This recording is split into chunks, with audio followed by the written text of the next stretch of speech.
Kotse galing sa Lamay, bumangga sa concrete barrier. Ano naman kaya ang nangyari sa pusang nakitang may kutsilyo sa mukha? Paspasan natin ang mga balitang dapat alam mo. Babala, sensitibo po ang mga litratong makikita ninyo.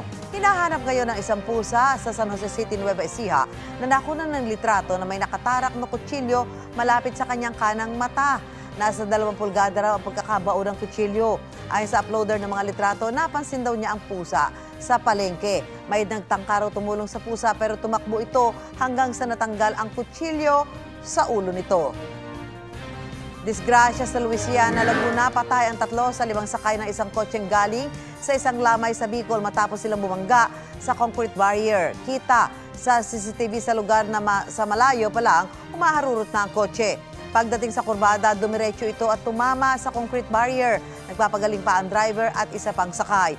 Ayon sa pulisya, posibleng nakatulog ang driver sa sobrang pagod. Wala pang pahayag ang pamilya ng mga biktima.